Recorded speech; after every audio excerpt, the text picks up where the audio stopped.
Ezamba phambili indaba namuhla iANC ibona ingozi ngolukaZuma nekhomishana kaZondo. Kuntwele ezansi kweyamanzi emhlathuza kanti ibhekwe ngabomvu inkulumo kaMengameli.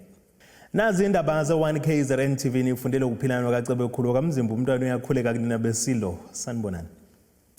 Unobhala weqembu kaKhongolose KwaZulu-Natal uMdumiseni Ntuli uthi ukuboshwa kwalo bekade ngumengameli wakuleli Jacob Zuma uma ngabe egcine engavelanga kwekhomishana okuyona ke phenya ngokuqhwaqwa kwamandla ombuso kuleli kungadala olukhulu ukuqhekeka eqenjini likaKhongolose kanjalo nje nasezweni laseNingizimu Afrika. uNtuli usho kanjani kwisithangamna bezindaba ekomkhulu lenhlangano esifundazweni eThekwini nalapho leli qembu liphawula okokuqala ngqa ngodaba lukaZuma ngokunqaba kokuvela kwakhe kule khomishana kaZondo. Iqembu likaKhongolose esifundazweni liphawule okokuqala ngodaba oluthinta loyo wabengumengameli wakuleli Jacob Zuma kulandela ukushaya phansi ingonyawo ethi akasalibhadi kwikhomishini ephenya ngokugwamanda kwamandla ombuso eholo mehluleli uRaymond Zondo. Lokhu ke kuza ngemuva kokuba unobhala waleli qembu uMdumiseni Ntuli ehlangane nomsholozi ukubhunga ngalolu daba. uNtuli ke uthi umsholozi ugonyuluke ngokunganami ngendlela udaba lwakhe oluphethe ngayo. Uthi ke uma engahle aboshwe okamsholozi lokho ke kungadala uqhekeko kuKhongolose njengoba ke kukhona abamesekayo. If he gets arrested, it's perfectly clear that society will be divided into two groups. There will be those who believe that his arrest is a traverse of justice, and others will be convinced that he deserves to be arrested because he violated a decision of the highest court in the land. Now that may not be a difficult issue for him because he has been in prison in the past for a period of 10 years. This may be an arrest that is less than that. But the implications to the unity and the cohesion of the ANC are going to be very profound. Profound implications because as you have seen now, people who are visiting him coming from within the ranks of the ANC. In many instances, those are comrades who have taken side on the matter, who have decided to be on the side of former President Zuma. And I'm sure there are many others like them who might not have an opportunity to go and visit him at his homestead in Nkandla, but we share that. And our concern is that sooner than later, the arrest of the former president will soon be appropriated to either the sitting president of the ANC or some of the leaders of the ANC. Phakathi kokunye umsholoza akhala ngakho ukuphoqwa enkantolo yomthethosisekelo ukuba vele phambi kwekhomishini kanti ke kulindeleke ukuba avele mhla zili-15 kwephezulu. uNtuli ke uthi bathathe isinqumo sokuthi ihhovisi likazwelonke malingenelele ukwenza isiqiniseko sokuthi lolu daba luxazululeka ngokuphazima kwesomo. There are calls even within the ANC of comrades and the provinces that have said that he must be taken to a DC. We think that that must be a task of the national leadership of the ANC. We are not here talking about an ordinary chair. We are talking about the former president of the movement, a serving member of the National Executive Committee by virtue of being the former president of the ANC. Our view is that all of us who are concerned within and outside the ANC must, to a larger extent, especially those of us who are in the ANC, call upon the national officials of the ANC to rise to the occasion. What is at stake here is not what happens to Zuma as an individual. It's what then becomes the consequences to the movement, which has a profound responsibility to lead our people. Namuhla ke okamsholozi bekulindeleke ukuba ahlangane nophiko lomakadebona njengoba bengabanye abamesekayo. uNtuli ke uthi okanxamalala uyayiqonda imiphumela yokwenza kwakhe. In a true style of leadership of the ANC, President Zuma recognized the fact that at the end of the day, all of us must think about the consequences to our movement. He recognized that and he said it explicitly. And that is why he was also very comfortable with me saying, I'm going to take this matter up with the provincial leadership and the national leadership. He said, well, I'm in your hands. You are elected leadership. I also have to subject myself to elected leadership. But it doesn't mean that when I encounter difficulties and frustrations, I will remain silent and not voice my own concerns and my own frustrations. Endabeni ze1KZNTV, kube kuntomkhona Mpubu, ngibeka ngiseThekwini.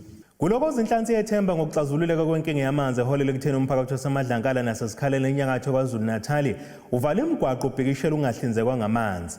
Lokhu kulandela ke ukuhlangana noma kumhlangano obekhona phakathi kohlaka obemele umphakathi kanjalo nomasipala wendawo uMhlathuze. Ingxoxweni ekhethekele neziko lezindaba inhloko ezokuxhumana kumasipala uMdunqalane uthi bafinyelele esivumelwaneni nabebemele umphakathi kubuphele lo mbhikisho futhi ilungiswe nenkinga yamanzi. Emva kombhikisho othathe cishe insuku ezintathu kuvala imigwaqo eMadlankala nasesikhaleni enyakatho KwaZulu-Natal umphakathi ukhala ngokungabinawo amanzi sekuntolaka ezantsi ekutheni ixazululeke lenkinga. Lokhu kulandela umhlangano wayizolo obuholo bomasipala uMhlathuze kanjalo nalabo abebemele umphakathi.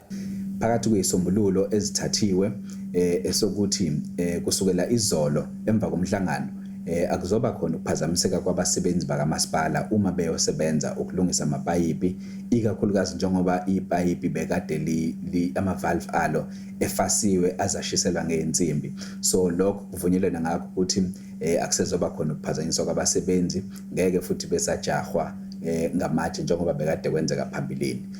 Umsebenzi ke uqhubeke ngendlela efanele bawaqaqa amapayipi lawo beshiselwe khona bakwazi ukuthi balungise konke obekushisiwe njalo njalo. Umasipala koMhlathuze uthi wenza ngakho konke okusemandleni ukuxazulula lenkinga. Osuku indlela namhlanje njengoba kulesine amanzi asiyaqala ayangena kuma reservoirs asesikhaleni. Kuzothi kushona ilanga lanamhlanje azobe sekwazi ukuthi sefinyelele emphakathini wonke othintekile ngamapayipi. So ezinye zezisombululo lezo esithathiwe. Esinye sazo sokuthi ke siqinise amaxhama ezokuxhumana phakathi komphakathi waseMadlankala nawo wonke nje omunye umphakathi ukuze sikwazi ukuthi sithumele imiyalezo uma kuzoba nokuphazamiseka kwamanzi noma ngabe kuyalungiswa na umphakathi ukwazi ukuthi usheshe usithinte uma kuukuthi khona inkinga oyibonayo noma ngabe khona ipayipi odlulayo uyalibona wazi ukuthi iseduze inamba kamasipala ukuthi usheshe uyifonele khona sisheshe sifike siumasipala sikwazi ukuthi silungise. So la umaxhama ezokuxhumana ezinye zezisombululo okuthiwe kumele ziqiniswe phakathi komphakathi waseMadlankala. Siyafisa ukuthi ukwazisa umphakathi ukuthi khona uhlelo esoqala ukuqoqa nje i-database yabo bonke abantu abayizakhamuzi eMadlankala ukuze sikwazi ukuthi sibafake ku-database yethu sibathumelele ama-SMS nohlelo lokuthi kube khona imoto zikamasipala ezimemeza ngembhobho. Ezinye zezinto lezi sokwazi ukuthi siqinisekise ngaso sonke isikhathi ekuyingxenye futhi yevumelano esivumelane ngazo izolo. Phakathi kokunye futhi kuvunyelane ngakho ukuthi idamu lase Ecuphu liseduzane nabantu kakhulukazi baseMadlankala nasempembeni kepha kukhona isikhalazo sokuthi amanzi azatholwa abantu abakude nalo bona bebekhona bengawatholi nokumbe ephazamiseka.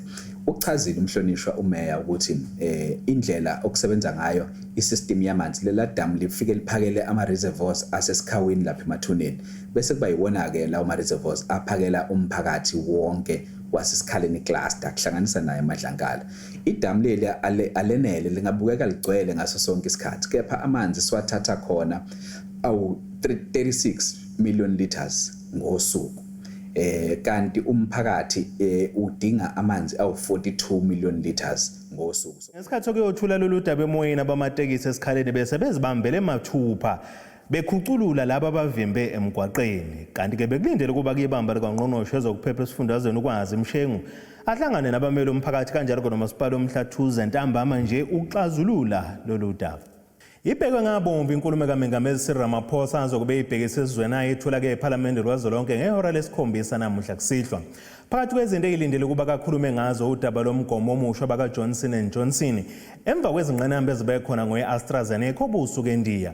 Ukukhumbula abashonile ngenxa ukhuvethe inhlelo zokufukula umnotho okhahlamezekile ngenxa yaloku ukhuvethe kanjalo nenkohlakalo lokhiqame njalo enhlakeni ezahlukene zikahulumeni. Kanti kababukeli bethu ekhasini elithi One City News ku Facebook baphawulile malungana nalokho abakulindele kwinkulumo kaMengameli. uJabulani wakamiyaka yena uthi akulindele kwenkulumo kaMengameli ukuba kacacise ngokuvuleka kweze uthi ke sivalelekile asikwazi ukwenza izinto zethu manje kanti uThembeka Ziyanda Mamhlanga uthi akukho njengakulindela ngaphandle ukuthi akhulume iqiniso lokuthi lo mgomo ubevele yazi ukuthi iyabheda kusize khona nje ukuthi ihlole kuqala kanti umphilo lwa kwaMganu uthi amanga nje swalindele kuyena ukhethiwa kwaMyeza yena uthi usenkingeni sizozwa ke ozoqamba maphi amanga. kanti uSibo owenkosi Mtolo uthi yena ulindele ukuthi esho ukuthi imali uyidlile ehlangene namandi yabenza evaccine eyibhomi uyasibulala straight. Ulungile Lungi uthi yena kulindele kuba kumengamela akhulume ngakho ukuvulwa kwezikole noma singazi nje ukuthi uzothini ngoba ke othisha kanandaba nabo uma kuza kulomgomo ubalamanesi nabanye but othisha lutho nje kodwa izingane zethu yazivulisa. Kanti umkhuseli wakamnyanda uthi silindele ukuthi umengamela axolise ngokusilindisa umgomo ngekho nokuthi asho nje ukuthi ke uplana ukukhuphula kanjani umnotho wakulelizwe. Isikhulu esiphezulu enkampanini yakwaloliwe echwebeni lase-Richards Bay enyakatho nelikaMthani uCaptain Nel Chate uthi baseyinhlalweni zokwenza leli chweba libe ngelihamba phambili ezwenikazi futhi laziwe umhlaba wonke. Engxoxweni ekhethekile neziko lezindaba uCaptain uChate uveze ukuthi banohlelo leminyaka emihlanu yokuthuthukisa ingqalazinda yabo esindala noluzodla imali engango-7 billion wamarandi. Inkampani yakaloliwe ophikweni lase-Richards Bay enyakatho KwaZulu-Natal ithi zibophezele ekutheni ingqalazinda kuyimishini nemizila eyitimela eyithutha imikhiqizo ehlukene iya noma iphuma kuyichweba lakule ndawo ihlale sesimene esikulungele ukusebenza ngaphandle kweyinkinga. Kule minyaka emihlanu ezayo le nkampani ithi siyibeke eceleni indodla zemali ukuthuthukisa ingqalazinda. The plan is, yes, we will upgrade, we will refurbish and we will replace critical aging terminal infrastructure through our terminal's 5-year capital investment plan. Okay, so there is a 5-year capital investment plan which is worth close to 7 billion, which in the next 5 years we will adequately focus on replacing the aging infrastructure, which again will place us, in terms of efficiency, in terms of performance, bring us back to world-class standards. So we are still performing at that world-class standards, but we aspire to to improve on that. Uchethu uveze nokuthi bazimisela ukugcina ubudlelwano babo bubuhle nezinhlaka abasebenzisana nazo kanjalo nomphakathi kepha bangagcini nje lapho baphinde futhi bahlomelise nezinkampani zosomabhizinisi bendawo ezisathuthukayo ngemisebenzi evelayo ngaphakathi kule nkampani. At the Transnet, we need to collaborate with our stakeholders, customers, and basically, just to strengthen our relationship with the community leaders through regular engagements. Once we have a regular engagement, you need to have the cooperation, and we will also try and adopt, a localized corporate social investment strategy in line with the Transnet overall sustainability plan. Yes, so we are here to support the community. We are here to add value to the community of Richards Bay. Ake sibheke engosini yezomnotho.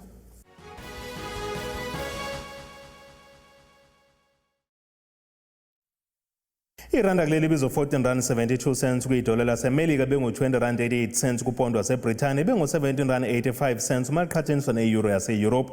Intengo yegolide yona ime $1,839.94 ounce kuthi intengo kwelo ngahluziwe yona ime $61.07 umphongolo. Ake sibheke engosini yezemidlalo. Kupimbe inhlelo zeKaizer Chiefs zokuyodlala kowe-CAF Champions League neqembu Wydad Casablanca yaseMorocco kulandela ukwenqaba kahulumeni wakhona ukunikeza ke leli qembu laseNingizimu Afrika imvume yokungena kuleli lizwe. iChiefs ibizodlala ekuhambeni emidlalweni wokuqala wamaqoqo kwiCAF Champions League ngehora lesishagalolunye kusihlwa ngomgqibelo naleli qembu. Nakho-ke sihlangabezana nale mbibizano okukhulakala ukuthi idala okudlanga kokhuvethe kuleli kwase kufaka ingebhe kwiMorocco. Inhlangano ke singethi ibhola yeAfrika okuyiCAF iyona esizocacisa ukuthi kuzokwenzakalani kodwa ke maningi amathuba ukuthi lo mdlalo uthuthwele kwelinye izwe noma kiginqelwe uWydad Casablanca. Ake sibheke isimo sezulu esingalindeleka osukwini lakusasa. Empangeni izomboza ngamafu ikhona nehlamvana zemvula ezingalindeleka ngokuhamba kosuku ezokubeke ihambisana nokuduma kwezulu. Amazinga okushisa u23 kuya ku28 degrees. Ethekwini kwaBanana kwaMatsha siqhawunqaweni nakoMlazi 23 kuya ku29 degrees. Emgungundlovondo ngazibomvu 18 kuya ku31 degrees. Olunde amashona kwaNongoma ehlalankosi 21 kuya ku28 degrees. Ecobhe lemantente kohlokozi kokudla ucingo kwela mabhena nyawo 16 kuya ku29 degrees. Siphethe ngefilide Newcastle eMadade neCollins entshenteka naseMondlo 17 kuya ku26 degrees. Nina bakampondo zamile nje nokube zamile enkomeni sesokwakha amagudu okubhemela kwamzimba umntwana nethimba lonke le indaba sithi khumu kuze kube ngokuzayo.